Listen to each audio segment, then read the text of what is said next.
So, as you know, I have been part of Making Strides Against Breast Cancer probably the entire time that I've worked for 94.9 Mix FM. So that's 13 years. March, it was 13 years.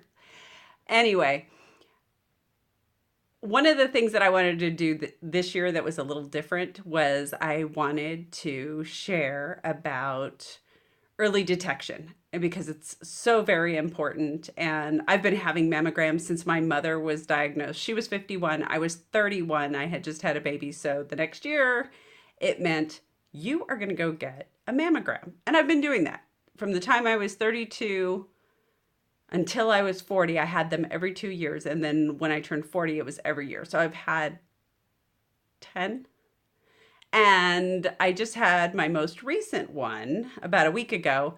And I asked uh, somebody who I consider to be a friend at KGUN 9 to help me out by filming my mammogram because I think a lot of people are afraid of going to have their mammogram because they've heard horror stories about, oh, it's just so painful or, it's just such an uncomfortable thing. And I wanted to share that experience, hoping that it would help people answer some questions and maybe encourage people to go and have their mammogram if they haven't done it already or if they've put it off. Go do it.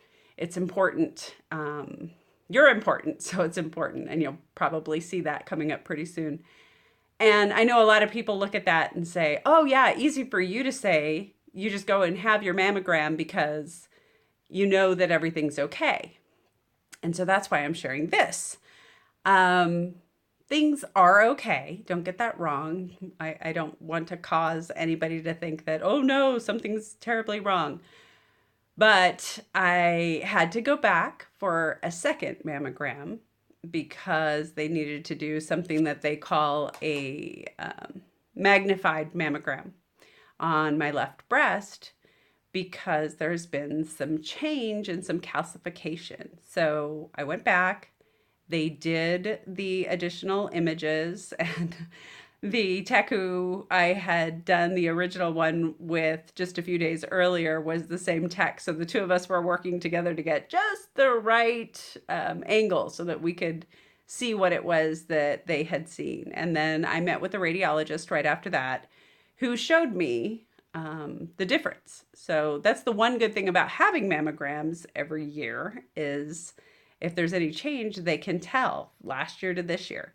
And so there's some change and some calcification that just looked like a shadow last year in 2015 that now has changed. It looks like little flecks of calcification. And because of the risk, because of the fact that my mother was diagnosed at 51 with stage two, almost stage three, and now I've got some changes going on with some calcification, and they can't really tell just by looking at it what it is. The decision's been made that we're going to go in and get it and biopsy it and find out just what it is. And if it is anything, it may just be calcification, and it's better to know than not to know. So, change is good, they say. Well, change is one of those things you don't have any control over. The only thing you can do is control your reaction. I've heard that a million times from my mother and everyone else. So, this is what I'm going to do. And so I'm going to have a needle biopsy on September 30th, and it'll take 3 to 5 days for me to get the results. And whatever they are, I know I'm going to be okay because I know from looking at the imaging from 2015 to 2016 that change isn't measurable in the sense that I don't see that it has grown, but it has changed. It's moved, it's shaped differently, and it's better to err on the side of caution. So we're going to go in and get it. And I don't even know if I'm going to share this. As I said, this might just be for me, but I think it's important because I think a lot of times when you say, go get your mammogram, and you've been somebody who's done this, over 10 times, and every time it's come back, they think it's easy for you because, well, you've done it before. You know there's nothing to worry about. And I'm not saying that it's something to worry about now. I'm just saying that we've found something and we're going to go in and we're going to get it. And we are going to do everything that we need to do once we have the results from that to make sure that everything's good. and continues to be good. So it's important. Do it. I know. I don't like thinking about it. It is scary, but it's not. I've talked to a lot of cancer survivors, and one in particular who I consider to be a friend, who's also a physician, helped me make the decision about who to choose to do my needle biopsy. And that's why I am having it done on the 30th, because that's when that person is available. And so I guess that's all I have to say. It's all I know.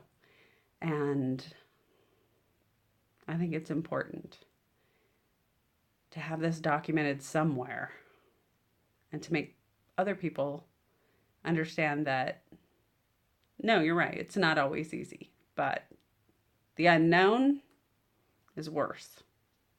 So we're going to go in, we're going to get it, we're going to be proactive. And the next time you see me, I will be telling you what my next step is.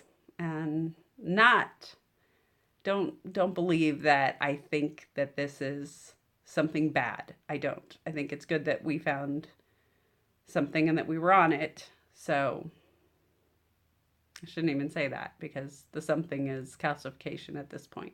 And I don't want to lead anything into it. And I don't want anybody to be worried. That's not what this is about at all. I think it's more about me procrastinating the fact that I need to go get on the treadmill. I dressed for the treadmill and I got my tennies on and everything. And I really just didn't want to go and run. And I thought, well, I could work on one of my survivor interviews for Monday. And so then I decided to do this. Whether that was a good idea or not, we'll see when I look back on it again and decide whether or not I'm going to put it on YouTube or Facebook, or if I'm just going to delete it off my phone. We'll see.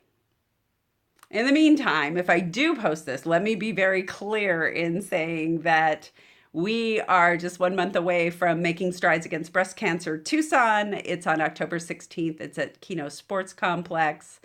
And I would love for you to join us or make a donation, show support any way that you can, so that we can continue to have the great free resources for cancer survivors here in Tucson and their families, with all the resources and information that they have, as well as the research, so that we can continue to make strides in that as well. So things like this, what I'm talking to you about right now, were not possible, a few decades ago. And so, the fact that I'm able to be on it this quickly, that is through research. And we need to continue to have that, and we need to continue to make strides in our research so we can make it easier on people. It's very important.